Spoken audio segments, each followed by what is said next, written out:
El terror no necesita un rostro.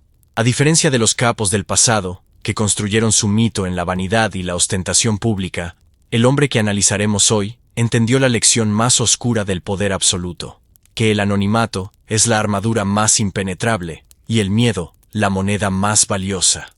Él es el fantasma que comanda un ejército, el estratega que forjó un imperio no sobre el respeto, sino sobre el pánico paralizante. La pregunta que define la geopolítica criminal moderna no es quién tiene más territorio, sino quién tiene la voluntad inquebrantable de usar el terror de la manera más efectiva. Y en el epicentro de esa respuesta se encuentra Nemesio Oseguera Cervantes, alias El Mencho. ¿Cómo es posible que un campesino originario de Naranjo de Chila, Michoacán, un hombre que apenas completó la primaria, un fugitivo que inició su carrera custodiando sembradíos de aguacate y marihuana, y que fue deportado de Estados Unidos por delitos menores en la década de los 90, lograra construir en menos de una década el cártel Jalisco Nueva Generación, CJNG? ¿Cómo fue capaz de transformar una pequeña célula de sicarios residuales en una corporación criminal transnacional, con presencia, operativa en al menos 28 estados mexicanos y ramificaciones en los 5 continentes? Este no es un ascenso tradicional. No es la historia del capo rural que asciende lentamente por la jerarquía de una organización establecida. Es la historia de una mutación criminal. Es la crónica de cómo un hombre invisible redefinió las reglas de la guerra contra el Estado y contra sus rivales, instaurando una doctrina de brutalidad calculada que hizo que la violencia de las organizaciones históricas pareciera casi benigna. El Mencho no heredó el trono, lo tomó por asalto. Su enigma radica en la psicología de la expansión súbita y la radicalización total. Cuando el cártel de Sinaloa se enfocaba en la logística, el Mencho se enfocó en la infraestructura del terror.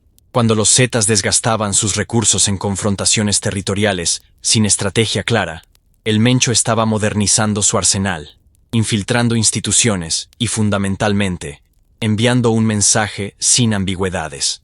La negociación es una debilidad. La aniquilación es la única política exterior. Pocas figuras criminales han logrado escalar a la cima de la lista de prioridades de la DEA con tanta rapidez. El gobierno de Estados Unidos ofrece hoy una recompensa de $10 millones por información que conduzca a su captura, una cifra que lo sitúa al nivel de los terroristas internacionales más buscados.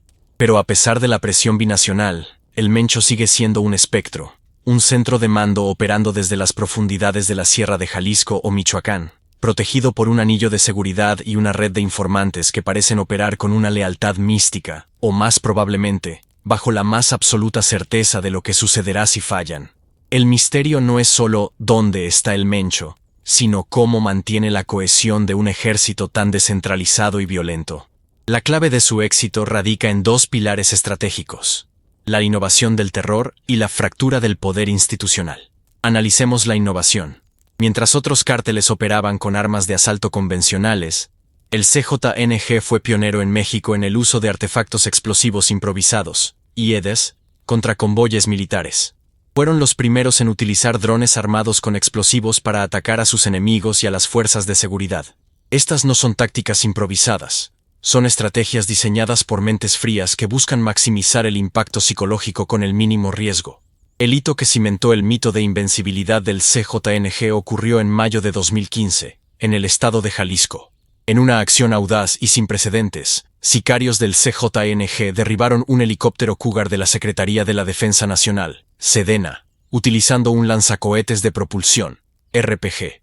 Este acto no fue solo un ataque. Fue una declaración de guerra de un nivel militar que ningún otro grupo criminal se había atrevido a ejecutar con éxito. Significó cruzar un Rubicón estratégico.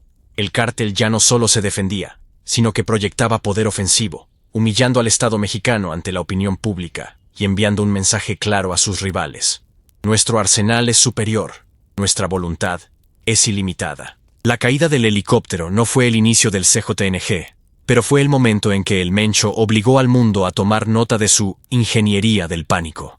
A partir de ese momento, el CJNG se convirtió en el principal motor de la violencia en el país.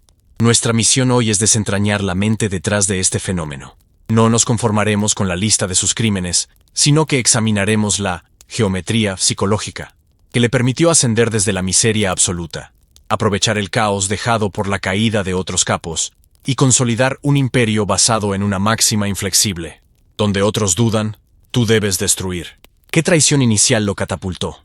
¿Cuál fue el cálculo frío que le permitió eliminar a sus antiguos protectores y mentores para tomar el control total? Y sobre todo, ¿cuál es el secreto de la lealtad de un cártel que parece tan dispuesto a morir por su líder como a asesinar a sangre fría? Para entender el imperio, debemos volver al origen, al pueblo olvidado, a la sombra de la sierra, donde la semilla de la ambición y la brutalidad de Nemesio Oseguera Cervantes fue plantada y nutrida en la tierra más fértil, la impunidad. El Mencho no nació en la cuna del narcotráfico, como un hijo de la dinastía. Nació en la pobreza más cruda, en Naranjo de Chila, un pequeño asentamiento en Tierra Caliente, Michoacán, un estado que ha funcionado históricamente como el crisol de la violencia y la producción de estupefacientes en México. En este entorno, la supervivencia no era una opción, era una negociación diaria con la miseria. Nacido el 17 de julio de 1966, en el seno de una familia de campesinos, Nemesio Oseguera Cervantes creció sin la esperanza de una educación formal o una vida lícita. Si algo define la psicología temprana del capo, es la desfamiliarización con la legalidad y la normalización de la ilegalidad. En Tierra Caliente, el único poder palpable es el que se ejerce por la fuerza y la riqueza visible es la que fluye de las cosechas ilícitas. La autoridad del Estado era distante y corruptible. El verdadero respeto se ganaba en los surcos y en la protección de la cosecha. A diferencia de otros capos que idealizaron el mito del bandido generoso, el Mencho se formó con la dureza de la necesidad. Su educación real se dio en el campo, aprendiendo los secretos del cultivo y, crucialmente, los códigos de la venta. A los 20 años, la ambición lo empujó a buscar una vida mejor, o al menos, más lucrativa, al norte. Cruzó la frontera hacia California, Estados Unidos, un destino común para los migrantes, pero en su caso, la migración fue la plataforma de su verdadero aprendizaje criminal. Bajo el alias de Rubén Ávila, se integró a la vida de bajo nivel delictivo en San Francisco y San Isidro, California. No era aún un estratega, sino un peón. Su tiempo en Estados Unidos, finales de los 80 y principios de los 90, fue formativo. Junto a su medio hermano, Abraham Oseguera Cervantes, alias El Rodo, se involucró en la venta callejera de heroína. Los archivos de la DEA revelan que eran más una pequeña banda de traficantes que operadores de alto nivel. Fue durante esta etapa que el Mencho conoció la frialdad y la eficiencia de las instituciones estadounidenses. En 1992, fue arrestado por cargos de asalto agravado y tráfico de drogas. En 1994, fue sentenciado a 3 años de prisión federal en Texas. La prisión, para muchos, es un muro. Para el criminal en formación, es una universidad. En las cárceles estadounidenses, un hombre como Oseguera Cervantes, con su origen en la estructura campesina mexicana, aprendió la logística de la cadena de suministro, la jerarquía del poder transnacional y, sobre todo, el valor de la disciplina. Pero quizá lo más importante que internalizó fue el miedo a la captura. Su primera experiencia tras las rejas le enseñó que el bajo perfil y la paranoia constante eran escudos necesarios para la longevidad criminal. Tras ser deportado a México a finales de los 90, regresó a Jalisco, un territorio en plena ebullición por las pugnas de los grandes cárteles. Nemesio no regresó como un hombre derrotado, sino como un individuo con una visión más clara. Para sobrevivir en el narcotráfico, debía dejar de ser un vendedor callejero y empezar a pensar como un jefe de seguridad. Su suerte y su matrimonio lo vincularon directamente con el epicentro del poder emergente en la región, la familia Valencia, fundadores del Cártel del Milenio. Al casarse con Rosalinda González Valencia, entró a la élite del narcotráfico jalisciense, asegurando no solo una posición social, sino una plataforma de poder económico y criminal. Los González Valencia eran una fuerza establecida.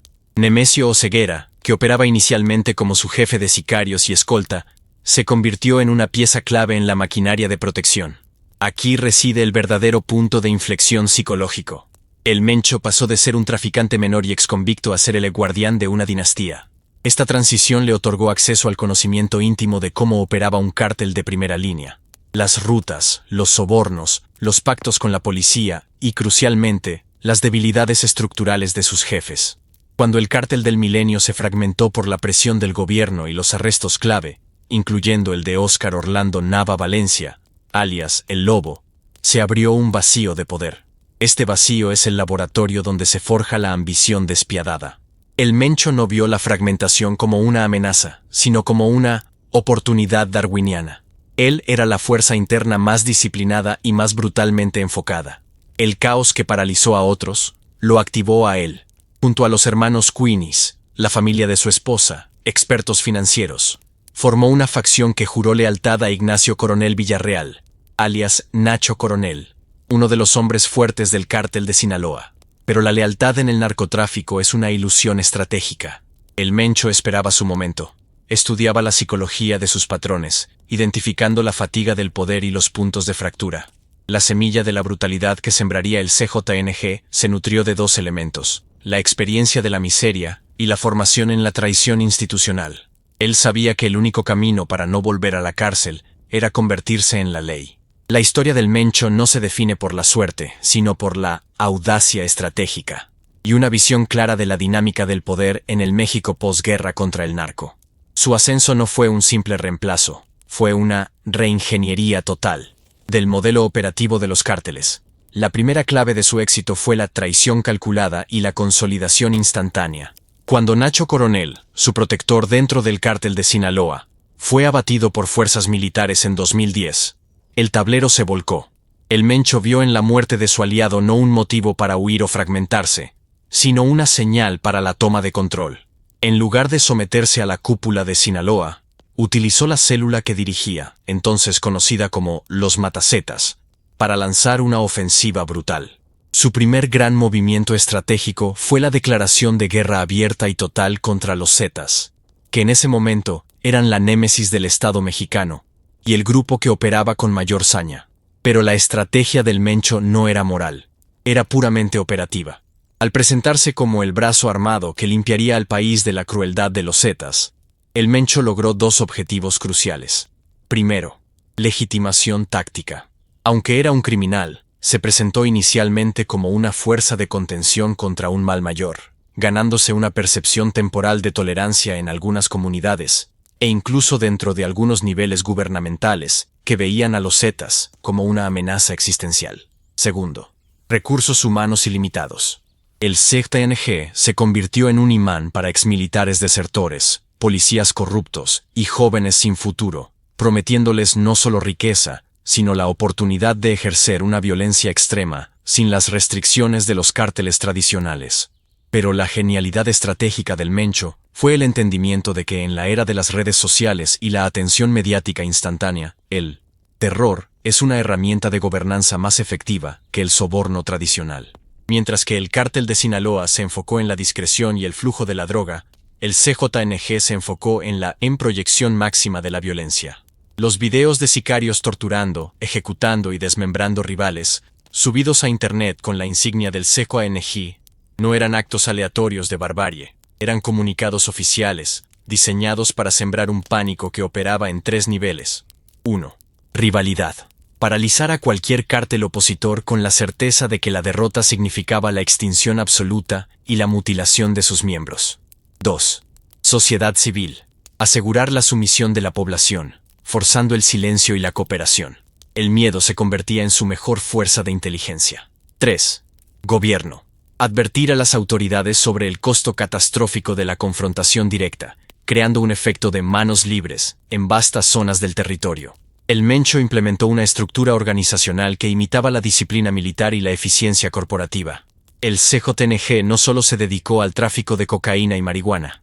Bajo el Mencho, se convirtió en el principal exportador y productor de fentanilo y metanfetamina de bajo costo y alta pureza, utilizando laboratorios clandestinos que inundaron el mercado estadounidense. Esta diversificación garantizó un flujo de efectivo constante e inmenso, independientemente de la volatilidad en la demanda de la cocaína. El fentanilo se convirtió en el motor financiero que permitió financiar su expansión armamentística. El CJNG no opera como una entidad monolítica con un solo centro de poder. Opera bajo un modelo de células operativas descentralizadas, que son responsables de la expansión en nuevos territorios. Estas células tienen una autonomía táctica para operar con brutalidad, pero están obligadas a reportar a la cúpula y, sobre todo, a respetar la doctrina de la violencia extrema del Mencho. Este modelo de franquicia del terror le permitió expandirse rápidamente a zonas como Veracruz, Guanajuato y Quintana Roo, adaptándose a las dinámicas locales, mientras mantenía la marca unificada de su brutalidad. El Mencho demostró un entendimiento profundo de la debilidad del Estado mexicano, la falta de continuidad política y la endémica corrupción. Él no solo sobornaba a la policía de bajo nivel, sino que buscaba infiltración estratégica en los niveles más altos de la política y el ejército, creando anillos de protección que iban más allá del dinero, utilizando la coacción y la amenaza directa contra las familias de funcionarios reacios. Su genialidad estratégica, por lo tanto, no radicó en inventar el narcotráfico, sino en perfeccionar la economía del terror y modernizar la estructura criminal, convirtiéndola en un aparato bélico con propósitos empresariales. Para 2015, el Mencho ya no era un exconvicto. Era el director ejecutivo de la organización criminal más temida del hemisferio, listo para enfrentarse directamente a cualquiera que cuestionara su autoridad. El momento en que Nemesio Oseguera Cervantes ascendió a la cúspide no fue marcado por una coronación, sino por un reguero de sangre y una demostración tecnológica de poder bélico. Después de 2015, el CJNG no era un cártel, era una fuerza contrainsurgente, que operaba con la impunidad de un ejército privado, bajo el comando de un hombre que se había desmaterializado en la leyenda. El Mencho se había transformado en un símbolo de la invencibilidad criminal. Su imperio, conocido por sus siglas, operaba en lo que los analistas de seguridad denominaron la geografía del miedo. El CJNG controlaba estratégicamente los puertos clave del Pacífico, como Manzanillo, Colima, vital para la importación de precursores químicos de Asia, y mantenía una hegemonía brutal en Jalisco, su bastión, expandiéndose como un cáncer agresivo hacia el centro y el sureste del país, disputando a sangre y fuego Guanajuato, Zacatecas y Quintana Roo. Este vasto territorio no solo servía para el trasiego de narcóticos. El control del Mencho abarcaba la diversificación total de la economía criminal. Su imperio no vivía solo del fentanilo. Controlaba la extracción ilegal de minerales, el tráfico de personas, el secuestro a escala industrial y, fundamentalmente, la extorsión sistemática de todas las actividades productivas lícitas. Aguacateros, limoneros, transportistas y comerciantes pagaban el impuesto de piso al CJNG, convirtiendo de facto a la organización en una estructura parasitaria del Producto Interno Bruto mexicano. La riqueza acumulada es astronómica.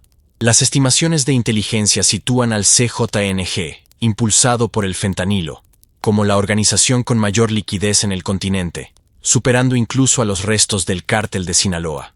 Este flujo de miles de millones de dólares no se utilizaba en yates y mansiones visibles. La lección de ostentación de los viejos capos no fue olvidada. Se invertía en el perfeccionamiento del aparato bélico. El Mencho ordenó la creación de unidades de élite, como el autodenominado Grupo de Élite del CJNG, que operaban con una disciplina paramilitar escalofriante y un equipamiento superior al de muchas policías estatales. Utilizaban vehículos blindados artesanalmente, los temidos monstruos, fusiles de asalto calibre .50, capaces de penetrar vehículos blindados ligeros, y como ya se analizó, la adopción pionera de la guerra con drones. El objetivo era que cada confrontación del CJNG con el Estado terminara en una demostración humillante de la superioridad armamentística del cártel.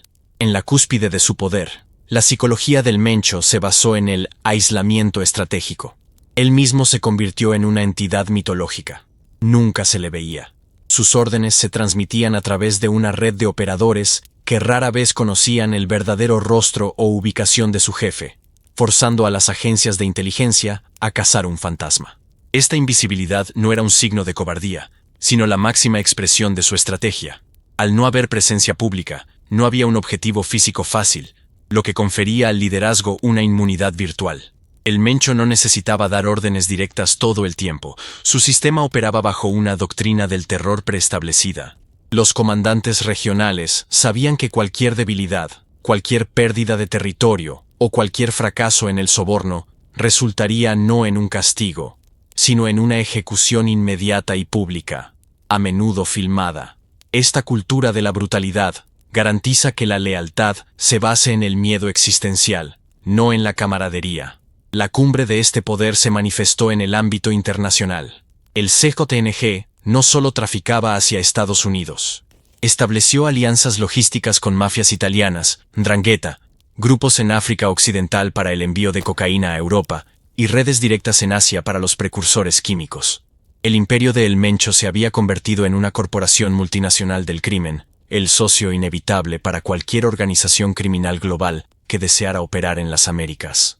La sensación de invencibilidad era palpable, tanto para sus enemigos como para sus propios soldados. En la mente del cártel, habían superado al Estado, habían demostrado que podían derribar helicópteros, emboscar convoyes de fuerzas especiales y operar en las narices de la DEA sin que nadie pudiera siquiera acercarse a su centro de mando. El Mencho había logrado lo que pocos capos: convertir su nombre en sinónimo de cataclismo. Pero el poder absoluto, sostenido por la paranoia y la sangre, siempre tiene un alto costo. La cima es el lugar más ventoso, y la misma brutalidad que cimentó su imperio fue la fuerza que, inevitablemente, lo empujaría hacia el abismo. Hemos analizado cómo un hombre, nacido en la absoluta miseria y marcado por la deportación, logró erigirse como el amo de una maquinaria de guerra transnacional. Hemos visto cómo la disciplina carcelaria y la traición estratégica moldearon a un criminal que entendió que la violencia extrema, cuando es bien comunicada, es la herramienta de control más potente. El Mencho no solo buscaba riqueza, buscaba algo más profundo y más peligroso: la irrelevancia del Estado frente a su poder. Quería que el nombre CJNG provocara un reflejo de pánico más rápido que la sirena de una patrulla. Y en gran medida lo logró.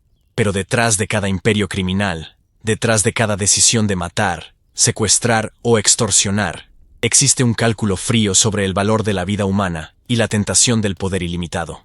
Piénselo un momento. Analice la mente del capo. Imagine la presión constante de tener que mantener la lealtad de miles de hombres armados, sabiendo que en el mundo del crimen, el segundo en la línea siempre espera una oportunidad para acuchillar al primero.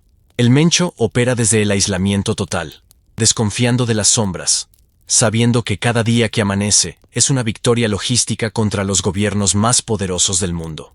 Si usted fuera el líder de esta organización, con el poder de decidir sobre la vida y la muerte de ciudades enteras, con la riqueza para comprar ejércitos y políticos, ¿cómo manejaría la paranoia? La psicología del liderazgo en el narcotráfico exige una brutalidad progresiva. Para mantener la cúspide, la atrocidad de hoy debe ser superada por una atrocidad mayor mañana. Esto no es solo para intimidar al enemigo, es para mantener la disciplina interna, para recordar constantemente a sus subordinados que el líder está dispuesto a hacer lo impensable y que nadie está seguro. ¿Se convierte el Mencho en una máquina sin alma? ¿O es simplemente un hombre que decidió que las reglas de la moralidad no se aplicaban a él? ¿Es su éxito un reflejo de su genio estratégico o de la profunda debilidad de las estructuras legales que juraron detenerlo? Le invitamos a detenerse un instante y comentar: ¿cuál cree que es la principal debilidad psicológica de un líder que basa todo su poder en el terror? ¿La soledad, la paranoia o la sed de un control que sabe que nunca será total? Ahora, retomamos el análisis, porque la historia del poder absoluto nunca termina en victoria permanente. El mismo ego, la misma desconfianza que le permitió construir el CJNG, se convertiría en el cáncer que corroería su invencibilidad. La caída de un imperio no comienza con una bomba externa, comienza con una grieta interna. Y en la historia de El Mencho, esa grieta se llamó familia y ego. El Mencho había construido un muro de invisibilidad y terror. Había logrado que el mundo lo buscara mientras él operaba desde las zonas remotas de la Sierra Jalisciense y Michoacana. Pero incluso los arquitectos del miedo están sujetos a las leyes de la naturaleza humana. La necesidad de delegar, la confianza mal colocada y, crucialmente, la fatalidad de la sucesión familiar. El error fatal de El Mencho no fue una decisión táctica equivocada en el campo de batalla, sino una decisión afectiva en el centro de su estructura. Confió demasiado en la sangre para operar los pilares de su imperio. Mientras él se mantenía en la sombra, la administración y la conexión con el mundo exterior recaían en sus familiares más cercanos: su esposa, Rosalinda González Valencia, la jefa, y sus hijos, particularmente Rubén Oseguera González, alias El Menchito, y Jessica Johanna Oseguera González, la Negra. El primer gran error fue exponer a El Menchito como el heredero visible. Rubén Oseguera González creció a la sombra de su padre, pero sin la misma disciplina de la miseria. Fue educado para ser el sucesor, pero carecía de la paranoia operativa del Mencho. Mientras el Mencho era el fantasma, el Menchito era un objetivo claro para las fuerzas de seguridad. Aunque intentó mantener un perfil bajo, su posición como segundo al mando y su implicación en la logística y las finanzas del cártel lo hicieron vulnerable. Su primera captura relevante en 2014, aunque temporal, fue un golpe directo a la línea de sucesión y una advertencia de que la proximidad familiar era el eslabón más débil. Pero la verdadera grieta se abrió cuando la necesidad de control absoluto colisionó con la vanidad. Para el Mencho, la imagen de su familia debía ser impoluta en apariencia legal y totalmente operativa en secreto. Esta dicotomía generó vulnerabilidades financieras. El cártel operaba con una sofisticada red de lavado de dinero, dirigida por su esposa y su hermana, los famosos clanes de los Queenies. Jessica Johanna Oseguera González, la hija del Mencho, jugaba un papel crucial en esta red, utilizando empresas legítimas en México y Estados Unidos, restaurantes de sushi, inmobiliarias, para blanquear miles de millones de dólares del fentanilo. El error radicó en la arrogancia de la infiltración. Creyeron que el dinero y el terror podían proteger a sus familiares incluso en territorio estadounidense. En 2020, Jessica Johanna fue arrestada en Washington, D.C., cuando asistía a la audiencia de su hermano, el Menchito. Esto no fue un simple arresto. Fue la confirmación de que la red de inteligencia estadounidense había penetrado el círculo de protección más íntimo de El Mencho, señalando que la separación entre el líder en la sierra y sus operaciones urbanas no era tan impenetrable como él creía. La captura y posterior extradición de El Menchito a Estados Unidos en 2020 fue la herida más grave. No solo perdió a su heredero y a uno de sus principales operadores logísticos, sino que también generó una paranoia interna devastadora. El Mencho tuvo que preguntarse, ¿cómo supieron exactamente dónde estaba? ¿Quién lo traicionó? Esta paranoia no lo llevó a la cautela, lo llevó a la radicalización de la violencia interna. En lugar de retirarse y reorganizarse, el Mencho se aferró a la única estrategia que conocía: duplicar la brutalidad. Las ejecuciones internas por sospechas de traición se dispararon, desestabilizando la cohesión del mando y creando resentimiento entre los cuadros medios. El mayor error, sin embargo, no fue la exposición de sus hijos, sino la infravaloración del poder sostenido del Estado, cuando éste decide enfocarse en la estructura financiera y familiar. Al intentar mantener a su familia cerca del poder operativo, el Mencho les dio a sus enemigos las palancas necesarias para desmantelar la red, sin necesidad de encontrarlo a él. El terror pudo proteger su cuerpo, pero no pudo proteger su legado familiar ni su estructura de lavado de dinero. El fantasma del Mencho seguía libre, pero su familia estaba cayendo una por una en manos de la justicia binacional. La grieta estaba abierta, y la guerra, hasta entonces controlada, se volvería personal y desesperada. Tras la captura de sus hijos y la intensificación de la presión binacional, la estrategia de El Mencho mutó de la expansión calculada a la defensa desesperada y la agresión total. El conflicto dejó de ser una disputa territorial entre cárteles para convertirse en una guerra frontal contra el Estado mexicano, la DEA y sus propios fantasmas internos. El epicentro de esta nueva fase de guerra fue Guanajuato. Este estado, un nodo logístico e industrial crucial, se convirtió en el campo de batalla más sangriento de México. El CJNG se enfrentó al Cártel de Santa Rosa de Lima, CSRL, dirigido por José Antonio Yepes Ortiz, alias El Marro. Esta no era una simple disputa por territorio. Era una guerra de aniquilación por el control de la infraestructura de robo de combustible y extorsión. La estrategia del Mencho en Guanajuato fue aplicar la doctrina de la tierra arrasada. El objetivo no era solo ganar, sino destruir la capacidad de resistencia del CSRL, utilizando una violencia tan desmedida que obligara a la población a huir o a someterse. La ciudad de Celaya y sus alrededores se tiñeron de rojo por las ejecuciones diarias, los coches bomba y los enfrentamientos directos en plena luz del día. Sin embargo, el conflicto más peligroso no era con un cártel rival, sino con el gobierno. La detención de familiares y operadores clave llevó a El Mencho a ordenar represalias directas y personales contra funcionarios de alto nivel. El momento más audaz, la máxima expresión de su desesperación y su ego herido, ocurrió en junio de 2020. El atentado contra Omar García Harfuch, el entonces secretario de Seguridad Ciudadana de la Ciudad de México. El CJNG atacó el convoy de Harfuch en el corazón de la capital, utilizando fusiles Barrett calibre .50 y granadas.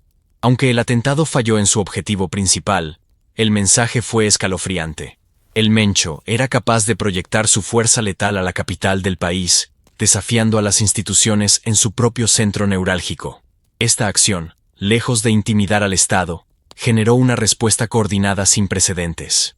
La DEA y las agencias mexicanas, Sedena, Semar, FGR, intensificaron su cacería, enfocándose en la infraestructura financiera y logística que mantenía vivo al fantasma.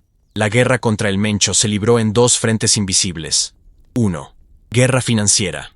La Oficina de Control de Activos Extranjeros, OFAC, del Tesoro de EU, intensificó las designaciones contra los Queenies, la red de lavado de dinero de la familia Valencia, asfixiando las arterias financieras del cártel. Cada restaurante, cada empresa inmobiliaria ligada a su esposa y cuñados, era desmantelada. 2. Guerra de inteligencia. La paranoia reforzada. Sabiendo que el Mencho era un prisionero de su propia paranoia, las fuerzas especiales mexicanas incrementaron las operaciones de saturación en las áreas montañosas de Jalisco y Michoacán. El Mencho, que padece problemas renales crónicos, debía moverse constantemente, dificultando el acceso a tratamientos médicos y aumentando el riesgo de traición. La guerra del Mencho se convirtió en un ciclo vicioso de acción y reacción. La captura de un operador generaba una ola de violencia en represalia, como los narcobloqueos y quemas de vehículos en ciudades importantes, lo que a su vez justificaba una respuesta militar más fuerte.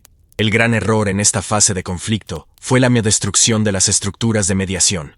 Al optar por el terror total, el Mencho cerró cualquier puerta a la negociación o el soborno discreto que había caracterizado a los capos de la vieja guardia. Se convirtió en un objetivo existencial, una amenaza que el Estado, bajo la presión internacional, no podía permitirse ignorar. En la sierra, el Mencho se atrincheró. Su ejército era fuerte, su armamento vasto, pero su aislamiento era total. Él, el arquitecto de un imperio vasto, se había reducido a un líder fugitivo, cuyo único propósito era la supervivencia inmediata, a diferencia de muchos capos que terminan su carrera en un tiroteo espectacular o una emboscada televisada. La caída de El Mencho, aunque aún incompleta en términos de su captura física, se está manifestando como un lento y devastador colapso estructural y moral. El Mencho no ha caído bajo el plomo. Está cayendo bajo el peso de su propia paranoia y la implacable erosión de su poder logístico. El juicio no es en una corte, es en la soledad de la sierra. La primera señal de la caída fue la desmantelación de su linaje. En noviembre de 2021, su esposa, Rosalinda González Valencia, la jefa, fue recapturada en Zapopan, Jalisco. Con ella en prisión, después de una breve liberación previa, y sus dos hijos más importantes en cárceles estadounidenses, el Mencho quedó completamente expuesto. La cúpula familiar que dirigía las finanzas y la sucesión había sido decapitada. El fantasma ya no tenía a su lado a los expertos financieros ni al heredero. Este aislamiento tuvo un efecto catastrófico en la moral del CJNG. Sin la cohesión familiar en la cima, la descentralización que antes fue una fortaleza estratégica, se convirtió en una fragilidad. Los comandantes regionales, que operaban con cierta autonomía, comenzaron a cuestionar la viabilidad de seguir las órdenes de un líder que no podía proteger a su propia familia. La salud se convirtió en un factor de colapso. Reportes de inteligencia, aunque no confirmados oficialmente, indican que Nemesio Oseguera Cervantes padece una enfermedad renal crónica. En la cúspide de su poder, podía disponer de sofisticados equipos de diálisis en ranchos blindados. En su actual estado de fuga constante, la necesidad de tratamiento médico se convierte en su mayor vulnerabilidad, forzándolo a utilizar infraestructura de salud en lugares semirurales, aumentando exponencialmente el riesgo de ser detectado. La inteligencia mexicana ha centrado sus esfuerzos en monitorear los movimientos de personal médico y equipos de diálisis en la región. El Mencho, el hombre que una vez humilló al Estado derribando un helicóptero, se ha convertido en un paciente fugitivo. Actualmente, el fenómeno que se observa es la muerte por 1000 cortes. La DEA y el gobierno mexicano han capturado o abatido a docenas de sus operadores más cercanos, sus líderes de plaza y sus protectores financieros. El cerco no se aprieta en un solo lugar, se aprieta en la red de abastecimiento, en la comunicación y en la capacidad de mando. La soledad del líder es la culminación psicológica de su reinado de terror. El Mencho no puede confiar en nadie. La misma brutalidad que exigió a sus hombres, ahora genera un miedo tan intenso, que cualquier operador, al ser capturado o presionado, tiene un incentivo monumental para cooperar y entregar la ubicación de su jefe. El Mencho sabe que si lo atrapan, no será un simple encarcelamiento, será el fin de su mito. Aunque su cuerpo físico siga oculto en algún punto de la sierra entre Jalisco y Colima, su caída como el líder criminal más poderoso del continente es un hecho inevitable. El imperio está fragmentado por luchas internas, sus finanzas bloqueadas y su familia encarcelada. Él ya no comanda el CJNG. El CJNG lo consume a él, obligándolo a vivir en la sombra que él mismo creó, sin poder usar la inmensa riqueza que acumuló, ni disfrutar del poder que tanto le costó arrebatar. El Mencho se ha convertido en la prueba viviente de que el terror puede construir un imperio, pero no puede sostener una vida. El enigma que planteamos al inicio, como un campesino iletrado construyó un imperio global, se resuelve a través de la psicología de la brutalidad máxima y la desconfianza absoluta. El Mencho fue un estratega que supo leer el vacío de poder en México, y lo llenó con una violencia tan radical que la sociedad y el Estado se vieron obligados a redefinir sus límites de tolerancia. El legado de Nemesio Oseguera Cervantes no es un conjunto de rutas de tráfico o una fortuna material. Su verdadero legado es la institucionalización del terror paramilitar dentro del narcotráfico. Él demostró que la guerra de cárteles podía ser escalada al nivel de conflicto armado contra el Estado, sin miedo a las consecuencias. El uso de drones, los RPGs y la doctrina de la aniquilación total de rivales son innovaciones que han sido adoptadas, tristemente, por otros grupos criminales en México. El CJNG, aunque fragmentado en su cúpula, ha dejado una marca indeleble. El cártel sobrevivirá a la caída física o captura de su líder, porque la marca del miedo es ahora una divisa que opera independientemente de la persona. Otros líderes de plaza buscarán reclamar su autoridad bajo el estandarte del CJNG, manteniendo viva la llama de la brutalidad que el Mencho encendió. La historia del Mencho nos enseña una lección oscura sobre la naturaleza del poder absoluto en el crimen. El éxito no es la acumulación de riqueza, sino la capacidad de volverse irrelevante para las leyes humanas. Sin embargo, también demuestra que al final, la lealtad comprada con el miedo es la primera en evaporarse bajo presión. El líder criminal, en su cúspide, está condenado a una vida sin descanso. La misma astucia que lo protege en el día, lo atormenta en la noche. El fantasma que comanda un imperio es un fantasma que no puede dormir. En la mente del cartel, la soledad es el último y más cruel verdugo. El Mencho logró evadir al ejército y a la DEA, pero nunca pudo escapar de su propia sombra. Su vida es la prueba de que en este mundo, el precio de ser el rey del inframundo se paga con la pérdida total de la humanidad y la condena a un aislamiento eterno. Él se convirtió en un mito para infundir miedo, pero ese mito lo ha atrapado en una jaula de acero construida por su propia paranoia. Si quieres entender la estrategia oculta, la psicología de la traición y los errores fatales que definen la vida de los hombres que forjaron imperios desde la sombra, suscríbete a En la mente del cartel.